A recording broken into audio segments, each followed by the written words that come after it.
bienvenidos sean todos ustedes, queridos filósofos. El día de hoy estamos de gala, de manteles largos.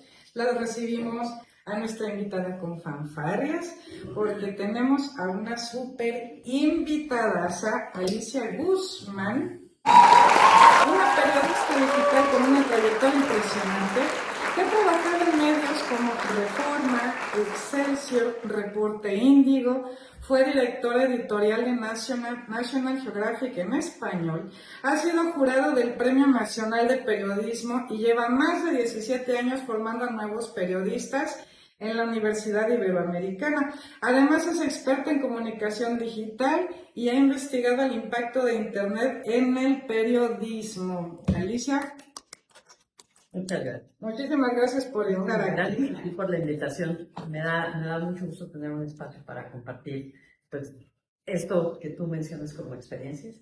Pues aquí estamos. Ay, me encanta que estés aquí. Oye, algo que me haya faltado mencionar acerca de ti. No. Perfecto. Para presumirles a nuestra querida audiencia, gracias. ¿no? Oye, pues mira, vamos a empezar con una serie de preguntas así, de reflexión para todo público, y a lo mejor terminamos con unas preguntitas como más jocosas, como para jugar, más filosóficas. ¿Te parece bien? Perfecto. Entonces, bueno, mira, la primera pregunta sería, en tiempos de la desinformación y fake news, ¿sigue teniendo sentido la idea de la verdad periodística? Es que no puedes hacer periodismo si no hay verdad. Para empezar, no hay forma. ¿Por qué? Vamos a hacer la reflexión rápida. No existe el término fake news. No puede haber información falsa. Es desinformación. Tú puedes construir una historia que literal parezca verdadera. O sea, me refiero al contenido, al fondo, pero que desinforma. Entonces tenemos que aprender, a eliminar de nuestra vida el término fake news, gracias Trump, y luego hay que entender qué implica la desinformación. Yo puedo hacerlo con mala intención, yo puedo no tener una intención específica para desinformar, pero yo puedo querer dañar a alguien, a algo, desde un país, desde la economía de una persona, hasta la economía de un país, pensemos en el caso de Argentina, con la desinformación. Entonces, no se puede hacer periodismo si no hay verdad. Tenemos que aprender a cuidarnos de la desinformación, por supuesto. Para eso tenemos que aprender a verificar. Y es un proceso largo, porque por muy absurdo que parezca, los periodistas ahora no lo voy a llamar una moda, pero sí es parte de un redescubrir cómo hacer periodismo, por muy absurdo que esto parezca. ¿Por qué?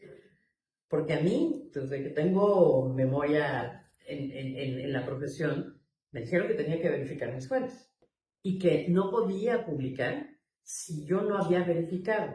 Hoy existen entidades, instituciones que se dedican específicamente a verificar la información.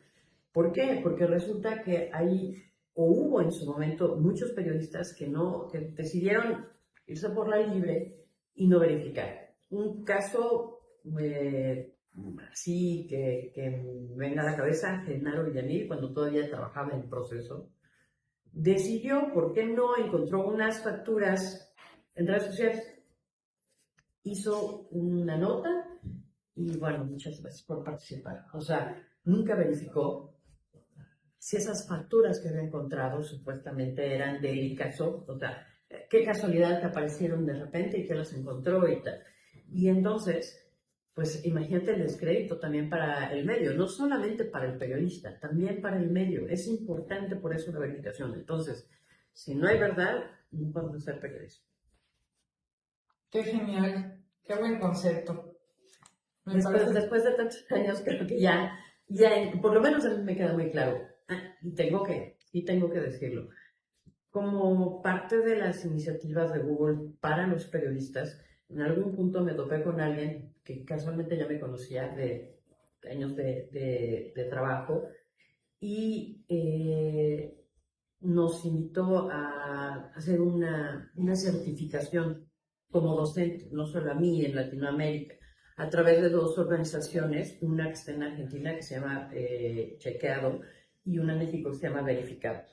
Y entonces, pues se supone que estoy certificada en verificación, pero para enseñar cómo verificar. Entonces, esto es importante porque, insisto, si en verdad no tenemos periodismo. O sea, sería como la esencia del Sí, periodismo. claro, claro, y no con una fuente, no voy, ay, claro, no. Vamos a verificar por lo menos con unas 6 fuentes, saber si es cierto lo que me están contando, lo que voy a tomar como tema para investigar, para hacer una nota, para hacer una crónica, para hacer un reportaje, siempre. Y a ver, por ejemplo, ¿qué opinas de la frase? Nos lleva a la siguiente, que el periodismo debe ser neutral.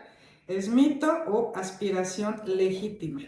Ay, debería, más bien, yo creo que es una aspiración legítima que no que seamos objetivos, que seamos imparciales. Para mí todavía es un tema que haya quienes se convierten en activistas, como periodistas.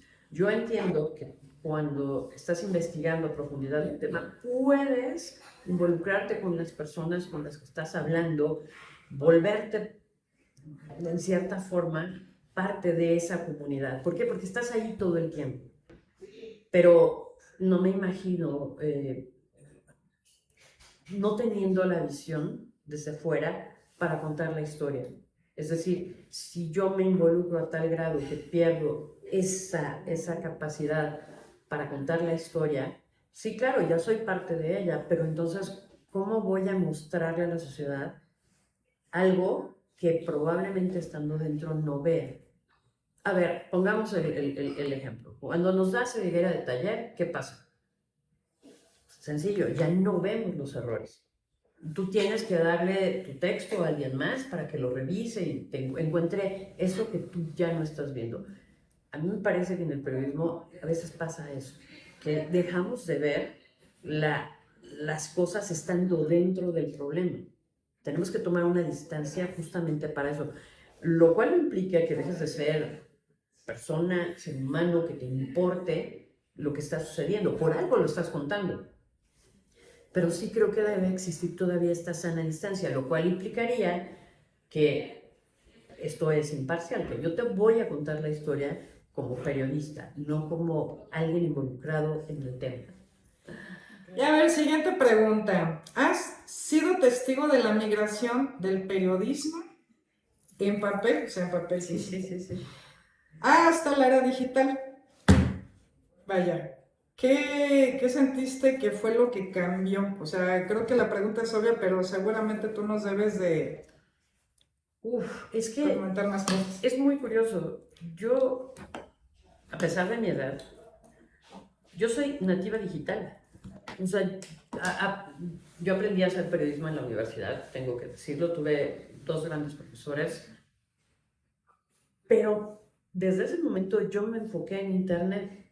Gracias a eso fui de las primeras que tuvo trabajo terminando la carrera. O sea, los 2 meses que terminé la carrera yo ya estaba trabajando en una redacción digital.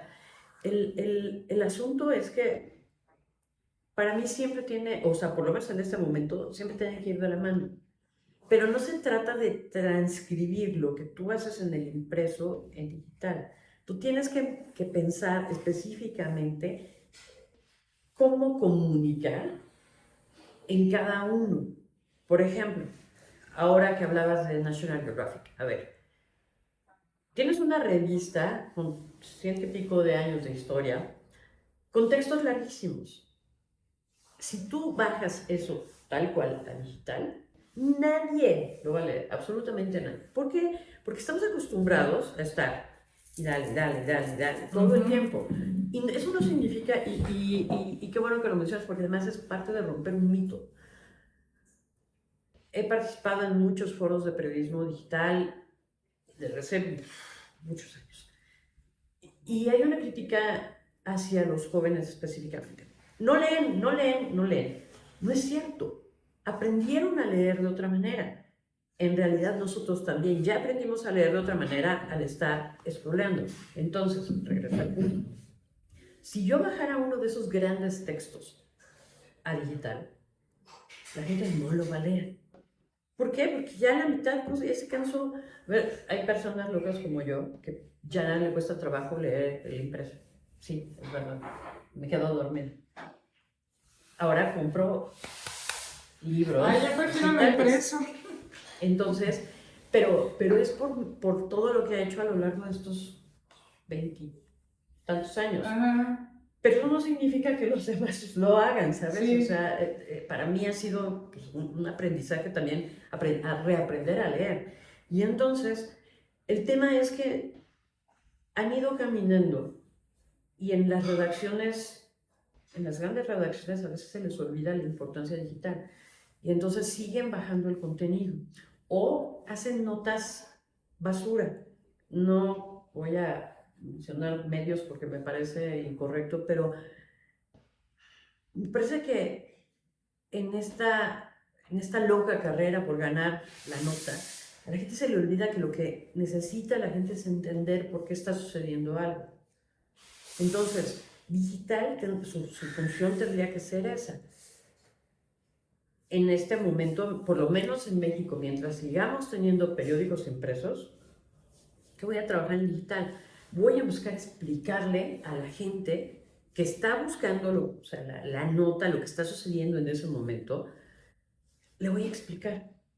Ya cuando lee el periódico, probablemente ya ni siquiera necesita leerlo. Y no, insisto, no es por quitar a uno y poner al otro, pero tiene una función distinta. Claro. Y entonces, en este momento, hay una lucha encarnizada por, claro, los medios impresos quieren mantenerse, pero los medios digitales se están imponiendo. Ahora, ¿qué vamos a hacer para que se lleven bien? Buscar la manera de que el contenido que aparece en uno y aparece en el otro vaya de acuerdo a lo que al público al que van dirigidos. Te lo pregunto, ¿cuántas personas ves en la universidad que leen un periódico impreso? Cero. ¿Cuántos puestos de periódico han desaparecido en los últimos 10 años? ¿Te has fijado, por ejemplo, Sí, cuando uno muchísimos. caminaba sobre Avenida Juárez, que estaba llena de basura? Sí, ¿qué crees? Inteligentemente los expendedores de periódicos y revistas se han diversificado y ahora no solamente venden periódicos y revistas, venden coleccionables, venden juguetes, ¿pero qué crees? Venden comida, venden agua, venden... Si no escuchamos lo que la realidad nos está diciendo, vamos a empezar a tener, más bien, van a crecer esos problemas a los cuales en el mundo editorial nos estamos enfrentando. Claro. ¿Qué tan diferente es hacer periodismo ya que estás hablando de lo digital, ¿no? Perdón. En redes sociales, comparado con los medios tradicionales. Y aquí son dos preguntas en una. Okay. Porque ¿consideras que las redes han democratizado la información o solo han ampliado el ruido o amplificado el ruido? Es que, a ver,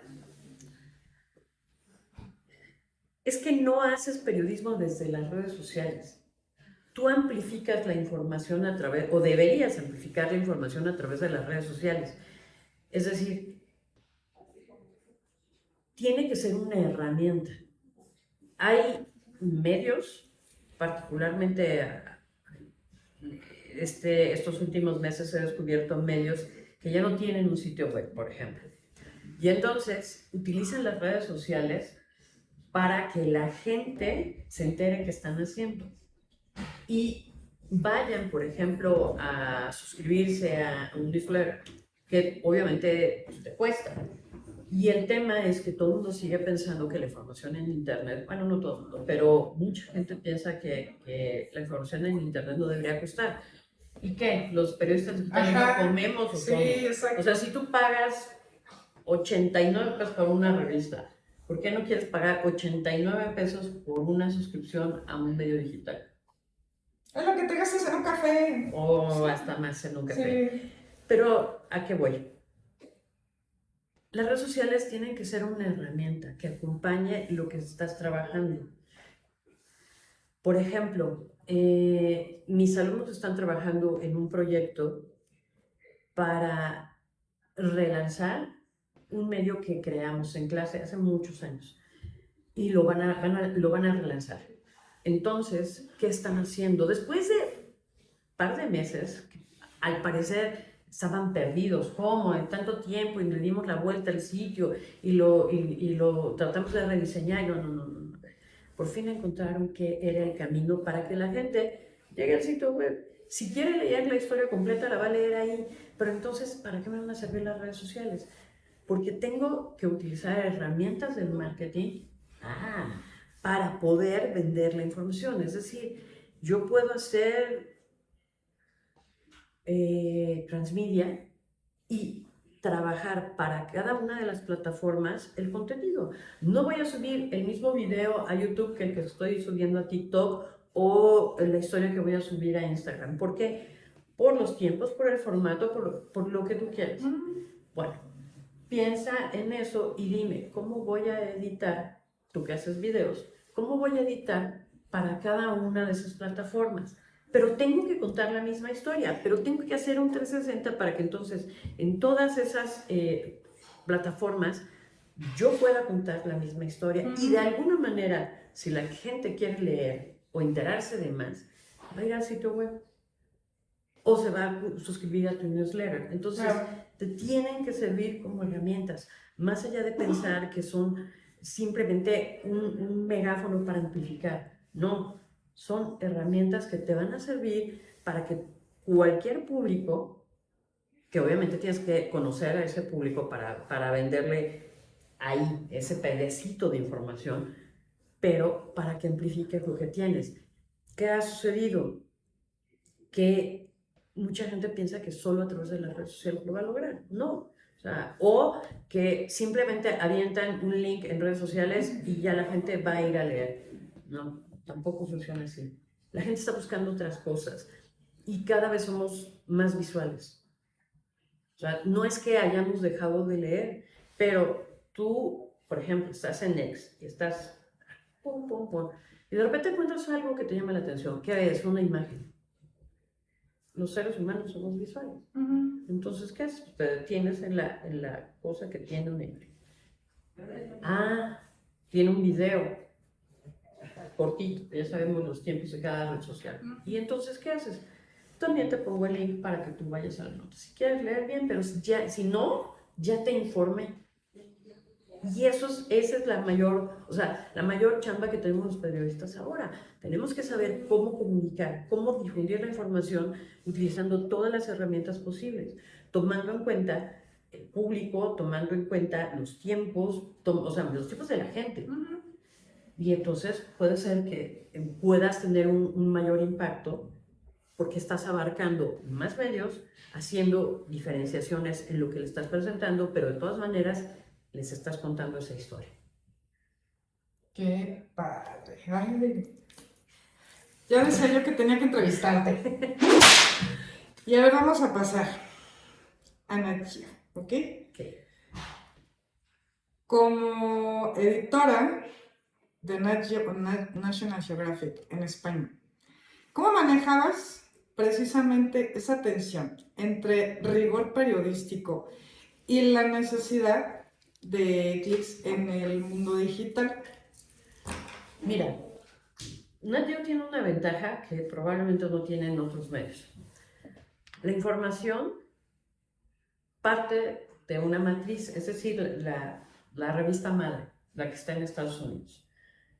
Ellos se encargan de la verificación de la información, de hacer todo ese trabajo que ya cuando te llega el contenido no tienes que hacer. Entonces, esa es una gran ventaja. Y entonces te puedes enfocar en hacer otros productos, particularmente para digital. ¿Qué pasa cuando empezamos a hacer contenido local? Porque la pregunta fue específica sobre Nat Geo.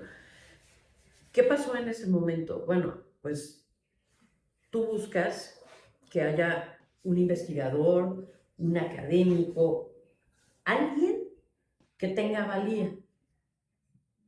Y entonces, obviamente tienes que corroborar que lo que te está diciendo sí es real.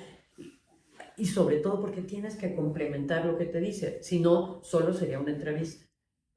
Y entonces, a través de esa búsqueda de información para complementar lo que ya nos dijo esa persona, es que se construye el texto.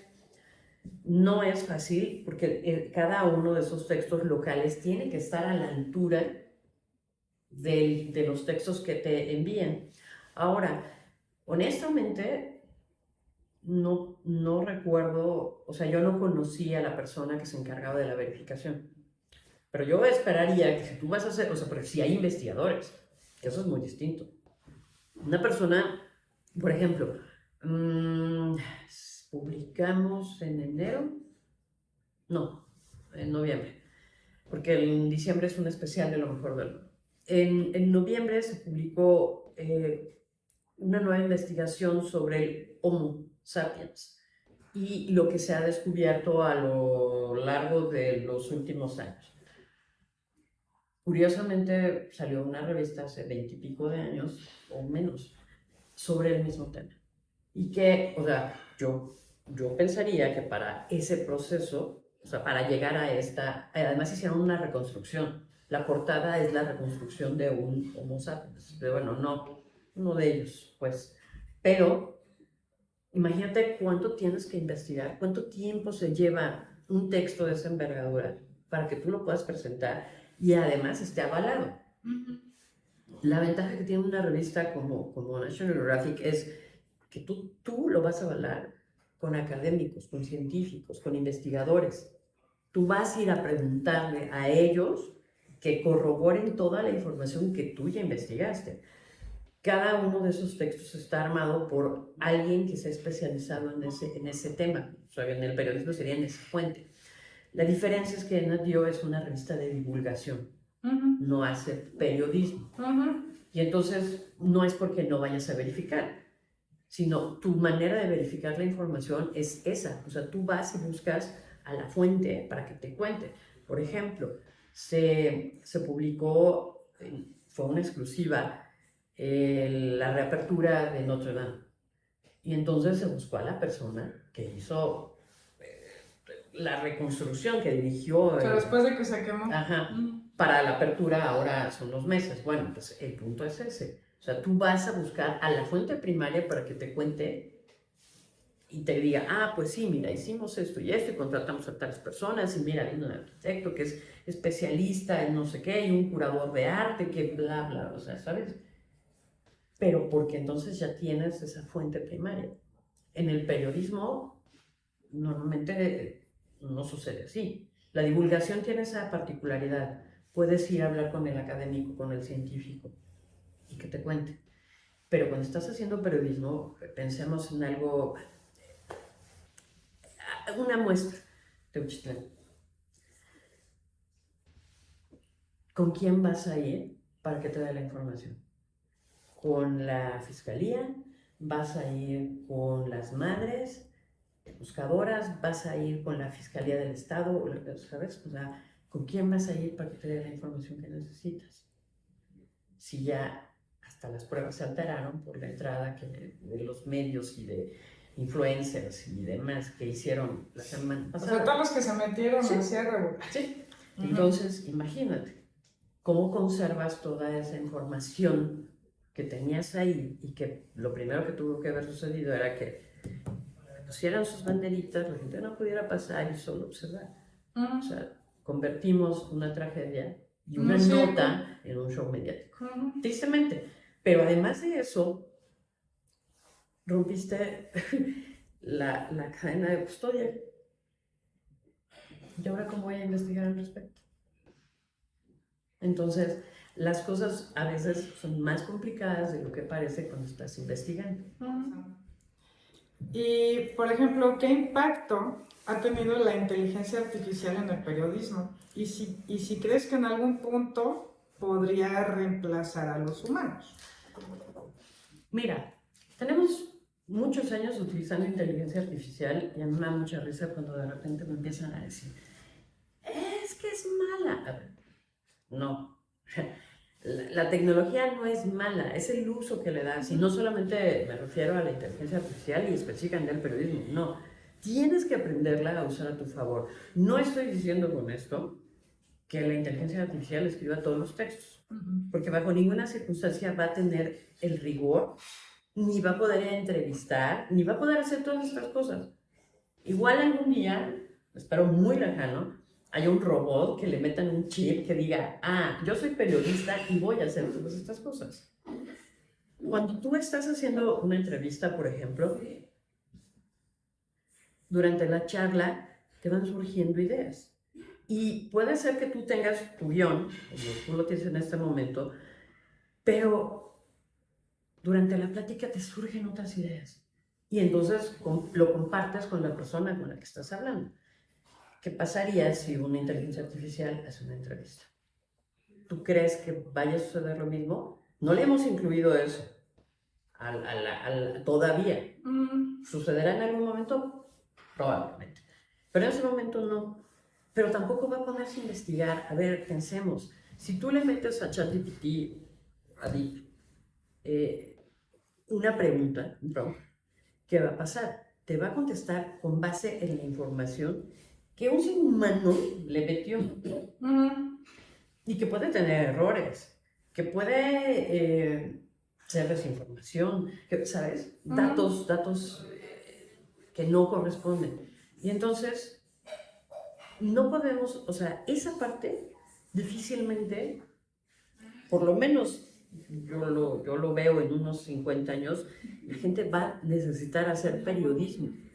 En algún momento sucederá, sí, probablemente, pero esa chispa que tiene el ser humano para interactuar, ¿cómo la vas a lograr? Claro. Falta mucho camino para eso. Eso por un lado. Y luego la otra. A ver, utilizamos herramientas, y no, te juro por Dios que Google no me paga por esto, pero Google ha sido realmente el que ha impulsado el uso de la inteligencia artificial en el periodismo. Por ejemplo, hay una herramienta que te ayuda a transcribir las entrevistas, Pinpoint.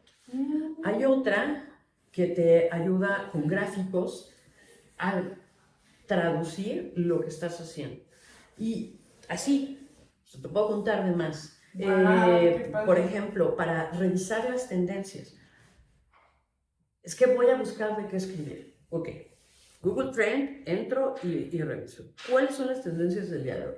¿Qué es lo que está buscando la gente en su buscador? Que es el de mayor uso en el mundo. Bueno, ¿qué pasa? Ah, pues me encuentro que están hablando de Raúl Jiménez por los goles que anotó en el torneo este que acaba de terminar. Si quiero escribir de eso, estoy viendo que hay una tendencia, pero ¿qué tal si no quiero específicamente que sea del torneo, sino quiero hablar específicamente de Raúl Jiménez? Bueno, pues entonces eso me va a ayudar a buscar temas. Y los buscadores de las redes sociales, de Google o de cualquier otro navegador, te va a permitir eso. Y no estás haciendo trampa, te estás ayudando justamente para encontrar un ángulo a tu historia. Y sobre todo cuando estás trabajando en una redacción digital. Entonces, si nosotros satanizamos a la inteligencia artificial, no la vamos a entender y no vamos a entender cómo puede ayudarnos a construir nuestro trabajo. A ver, es muy fácil. Estás no sé, en una clase y tú pones a los chicos a buscar un término porque no están entendiendo. Pues, ¿qué haces? Busquen. ¿Qué estás haciendo? ¿Estás utilizando inteligencia artificial para...? ¿Cuál es el problema? El punto es cómo utilizan las herramientas. El ser humano ha tenido la capacidad de inventar un montón de cosas a lo largo de toda su presencia en el planeta. Y eso no significa que esté mal. Y siempre hay alguien que dice, no, eso es malo, y nos va a acabar. O sea, sí, de acuerdo, que la gente puede pensar eso. Pero el punto es cómo lo usas. ¿En tu beneficio o para fastidiar a alguien más? Cuando tú utilizas como periodista la inteligencia artificial, puedes encontrar un tema súper interesante. Hay un ejercicio, sobre todo en mi clase de periodismo en línea, que creo que ya se acabaron los alumnos de esa materia porque era del plan anterior. Pero justamente el ejercicio era ese. A ver, usa Google Trend, encuentren la tendencia y empecemos a escribir qué encontraron. Ah, no, yo encontré esto, yo encontré aquello. Por ejemplo, ¿cómo hago para verificar una imagen, un video? Utilizo inteligencia artificial. ¿Por qué? Porque ya todo como está almacenado ahí, en ese mundo etéreo que es Internet. Ah, bueno, ya la encontré. Ahora, dime si esa imagen es falsa o verdadera. Si la truquearon o no. Bueno, para eso sirve. Y no tenemos que satanizarla ni pensar que no nos va a quitar. No, no. Aprende a usarla y pierde el miedo. Ay, qué bonito. Oye, si quieres, si necesitas contestar la llamada. No, siempre me habla en los peores momentos. Ah, bueno, está Entonces bien. ya. Y a ver, siguiente. Llevas más de 17 años enseñando periodismo. Ahora, si los estudiantes de hoy en día ven la profesión con el mismo entusiasmo de antes. Uf, es muy difícil determinar si la gente tiene interés o no. Yo estoy muy sorprendida porque tengo ahorita en las materias que estoy impartiendo chicos y chicas que cuando tomaron clase conmigo alrededor de tercer semestre, cuarto semestre, nunca pensé que se fueran a dedicar al periodismo. Y ya están hasta trabajando. Ya ni siquiera es, ay, me gustaría. No, no, no. Ya están trabajando. Y hay gente que tiempo atrás yo hubiera pensado que se iban a dedicar al periodismo. Y resulta que están trabajando en una agencia de comunicación. En realidad es muy complicado medir el interés que pueden tener, porque al final la vida te va llevando por caminos bastante absurdos. Pienso en mi propio caso. Yo estudiaba música y terminé haciendo periodismo. O sea, no tiene La vida mucho que ver. te, Sí, te entonces lleva a lugares. el interés tiene que ver más bien con la formación que tienen, con el contexto en el que crecieron.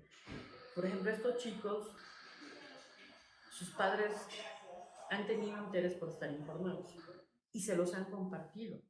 Estoy hablando específicamente de esta generación, pero ha habido otras que, pues, literal, no saben ni qué se celebra el 20 de noviembre. Y es tristísimo. ¿Cómo llegaron a la universidad si no saben que se celebra el 20 de noviembre? Pero bueno, o sea, más bien se conmemora. Bueno, pero creo que depende mucho de factores que no siempre tienen que ver con el mismo alumno, alumna, que tienen que ver con casa, con el momento histórico que están viviendo, por muy raro que suene el asunto, porque pues, los periodos históricos al final son muy largos, pero están, o sea, de una generación a otra cambia. O sea, más después de 17 años, te puedo decir que pocos han sido los alumnos que realmente, alumnas que realmente han decidido dedicarse al periodismo porque tienen la vocación, porque ya lo tienen. No todos, aunque les guste, son capaces de brincar la cerca y decir, va, yo me aviento. Entonces, siempre hay alguien que destaca, siempre. Okay. Pero he tenido, no sé, un par de generaciones que, bueno, absolutamente nadie se interesa en el periodismo. ¿Y qué hacen ahí, perdón? No, es que piensa que tienen una materia que es parte del tronco común. Ah, ok. Y luego ya, Okay. cuando llegan ahí, pues yo esperaría que ya tuvieran un poco más de idea. No, no siempre sucede. Pero no solo tiene que ver con eso, sino con quienes les dan clase, con quienes les muestran el mundo del periodismo. Si tú no les hablas claro y les dices desde un principio, a ver, señores, así se baila, probablemente se desanimen. Si tú les vas mostrando a lo largo de esos años cómo funciona el mundo del periodismo allá afuera, no en el aula, ellos van a tener una idea más clara de cómo va a funcionar y si les interesa realmente o no. Hay gente que dice, ¿sabes qué? Yo no puedo escribir sin meter la visera. Oye, pues dedícate a otra cosa. No pasa nada. Tienes toda una vida por delante para poder hacer lo que tú quieres. Claro. Y hay quienes tienen muy claro que quieren contar las cosas que están viendo. Y entonces, pues eso hay que aprovecharlos. Y ya que mencionas la cuestión de los estudiantes y si a lo mejor puedes inspirar a alguien más, ¿qué consejo le darías a alguien que quiere ser periodista ahora en el 2025? Que lea, que escuche, que vea, que no se limite, que no tenga miedo, que todo lo cuestione. Si logra o no logra ser periodista ya será otra historia. Pero que no deje de hacer. Que nadie, ni en casa, ni sus profesores, deje que le limiten en lo que quiere hacer, en lo que quiere contar. Que tampoco se crea los halagos. Ay, escribes muy bonito. No, la manga, o sea, no. O sea, bonitas las flores. ¿Escribes bien o no escribes bien? ¿Tienes talento o no tienes talento? Te puede gustar, pero eso no significa que lo sepas o puedas hacer. Afortunadamente escribir se aprende. Qué bueno, y si no, imagínate que estaríamos en un gran problema. Pero yo me he topado a lo largo de estos 20 años como periodista, hay gente que no sabe escribir. Sabe contar muy bien las historias, pero a la hora que adiós, y a veces hay gente que habla y que hago pensamiento interno y no lo externo, porque además alguien me jalaría la oreja. Si escribes como hablas, tenemos un problema. Pero eso no significa que no puedas encontrar a tu otra parte que te ayude a traducir. Claro. O sea, tú puedes tener una muy buena historia y para eso tienes un editor, una editora, alguien que te va a ayudar a bajar la historia. Bendito sea. No todos nos dedicamos a reportear, salir corriendo detrás de alguien con un micrófono. No, esa no fui yo nunca. Pero si tienes a alguien que te ayuda a bajar la historia. Y entonces ahí se complementan. Por eso es tan rico trabajar en el periodismo, porque siempre hay trabajo colaborativo. Porque no es nada más, yo fui, reporté, hice, no. Hay un montón de gente aquí también para que tú presentes tu historia. No nada más tus cuentos, o sea, me refiero en la redacción. Claro. Yo tengo una idea, oye, mira, la comparto con mi editor, mira, me parece que vamos a hablar de esto y esto y esto y hacer aquello. Ok. Yo te voy a ayudar a que encuentres por dónde. Y a través de la línea de tiempo que vamos a pasar para una investigación, estoy poniendo un ejemplo, yo voy a tener retroalimentación y eso me va a ayudar específicamente a poder enriquecerlo o echar un paso atrás y volver a revisar. Y si escribí mal, probablemente mi editor me ayuda a corregir esas cosas. Okay. Simplemente es tener claro, si te quieres dedicar a esto, sabes que además lo vas a poner horas y horas de tu vida y que pues, el antro, la fiestita, las comiditas, las salidas los fines de semana se te acabaron. Y no porque trabajes en un medio, sino simplemente porque quieres terminar un trabajo, quieres terminar una investigación y que se termine. O sea, entonces tú como periodista te portas muy bien. No, ya me porto bien. No, cuando trabajas en un diario, en un periódico que sale todos los días, el ritmo de trabajo es completamente distinto. Tú tienes un horario, un turno, cumples con ese horario y tú puedes hacer tu vida en papalote. Claro, si nos tiran otra torre gemela, que ya no hay, pero bueno, entonces te regresas a la redacción y sigues trabajando. Pero también los periodistas somos personas, tenemos vidas, tenemos necesidades, tenemos familia y necesitamos que esto se despeje.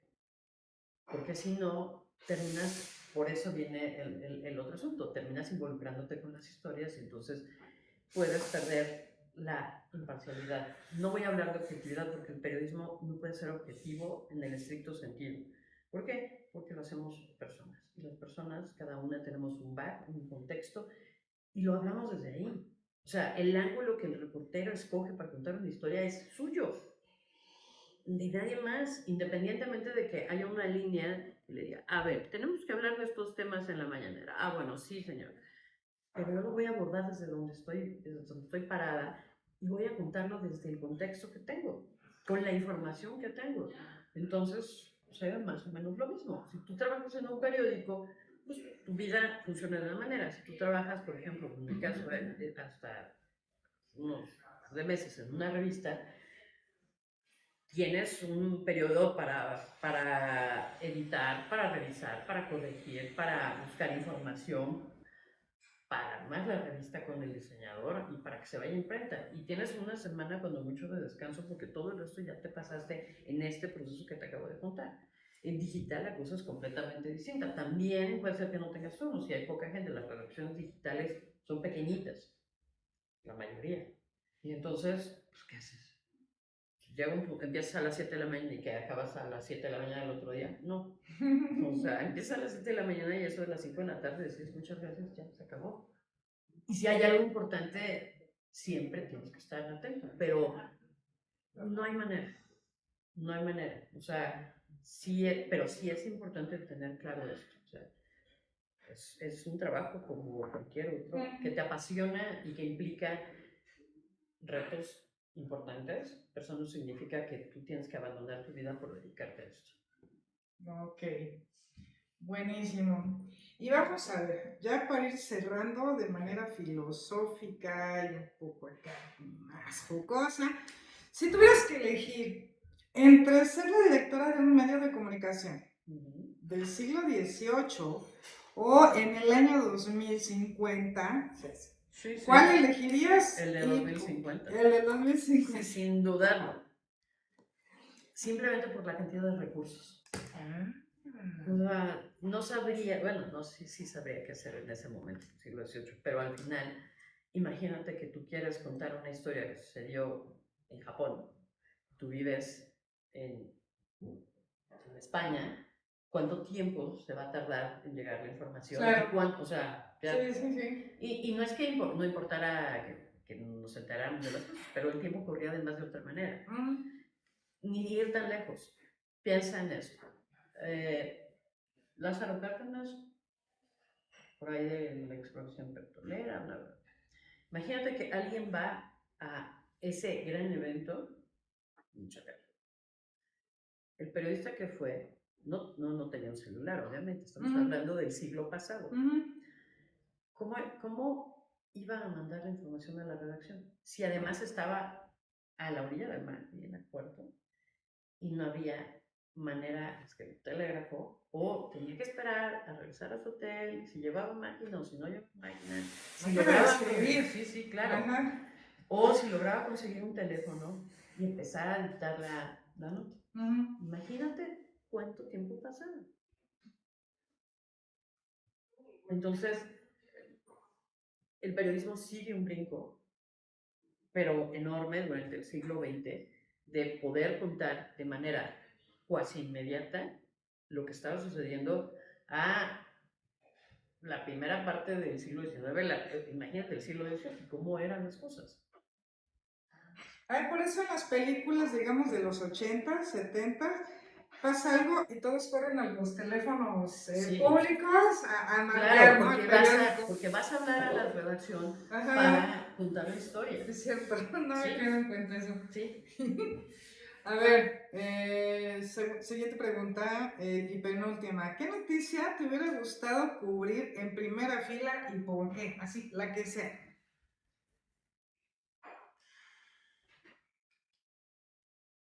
Caray. No sé, la Revolución Francesa, la construcción de una pirámide, la llegada de los españoles, no sé. Entonces hubiera tardado muchísimo. Lo de la llegada de los españoles podría ser bastante interesante. O sea, y tomar una foto del Hernán Cortés que haber sido como este tamaño, pero bueno. Pero creo que a lo largo de estos años he cubierto muchas cosas. Me tocó el primero y el segundo Atenco. Me han tocado pues, los cambios democráticos en este país, o sea, los importantes, pues, o sea, desde Fox hasta ahora. Me tocaron las Torres Gemelas, me tocó Afganistán, o sea, ¿sabes? Probablemente ¿Cuántas cosas vivimos, man? Ya sé, y en tan pocos años, o sea, toma en cuenta que Fue muy eso ha rápido. sucedido en los últimos 35 años. Yo creo que me hubiera gustado cubrir tal cual en China el COVID. Oh. En China, no en otro lugar. En China. Sí. Ay, y bueno, última pregunta así de jueguito. Si pudieras entrevistar a cualquier personaje de la historia, vivo o no, ¿a quién elegirías y por qué?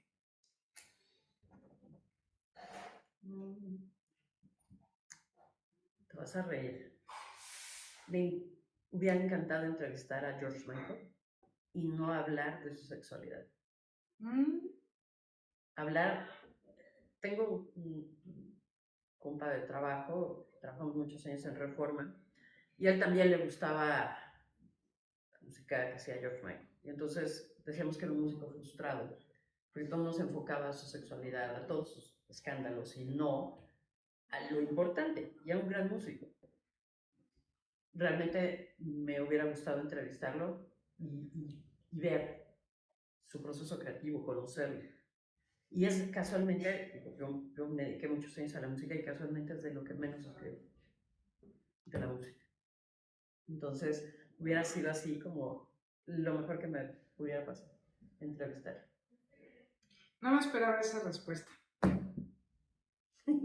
¿Algo que no te haya preguntado, que quieras agregar, algún mensaje, algo con lo que te quieras despedir?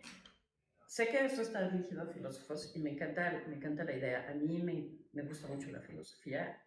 Cuando estudié aquí, la Ibero, tomé 6 cursos de filosofía. Puedo dejar mayor. Pero el punto es que creo que la filosofía a mí me dio herramientas para ver la realidad de otra manera.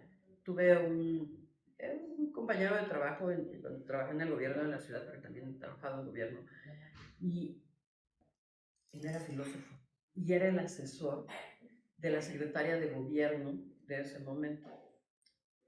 Y yo me cuestionaba qué hacía un filósofo metido en el gobierno, y sobre todo, o sea, hablemos de los griegos, pues, o sea, o por lo menos así lo veía yo. Pero me hizo entender que la visión que él le daba a la secretaria no era simplemente la política, sino la humana. Y entonces, a mí me parece que haber transitado por la filosofía durante 6 semestres es un montón. Y sin haber estudiado filosofía, pues, o sea, sin dedicarme a la filosofía, me hizo entender al ser humano de otra manera y observarlo no solamente como el actor en la realidad, sino el ser humano va construyendo la historia. Y gracias a lo que aprende, entiende y vive, se convierte en protagonista de cada momento histórico. Y entonces, a mí me ayudó a entender desde otra perspectiva cómo podía contar una historia. Pensando no solamente en el hecho, sino en lo que la persona tiene para contar. Su manera de ver la vida, su manera de hacer las cosas, por qué vive de determinada manera, por qué no puede salir de su comunidad y crecer, o que regresó a su comunidad y ayuda a su comunidad a crecer. ¿Sabes? Ese tipo de cuestiones me parece que a mí, en mi personal, la filosofía me las dio. Yo sé que en otras universidades y en otros contextos pues, no hay este aprendizaje. Y es más, ahora en la universidad ya no tienen tantas clases de filosofía. Pero me parece que fue, por lo menos para mí, importante tener esto que me ayudara, que fuera una herramienta para ver al ser humano de otra manera y poder contar su historia. Ay, qué bonito. ¿Dónde te pueden encontrar? ¿Alguna red social? ¿Algún Pues blog? todas mis redes sociales son @licho72. @licho72. Referencia al año de nacimiento, por supuesto. Pero en 7 Days todos. Child. igual que yo. Ok, buenísimo. Muchas gracias. Pues Muchas muchísimas gracias por la invitación. No, a ti muchísimas gracias. A mí la verdad me encantó. Espero que te hayas pasado bonito. Y pues a nuestros filósofos, por favor, si tienen alguna pregunta, algún comentario, algo que más quieran saber con respecto al tema de hoy, con respecto a nuestra invitada de hoy, nos encantará leer comentarios, por favor, ya saben, con respeto. Y pues me despido, los quiero. Bye.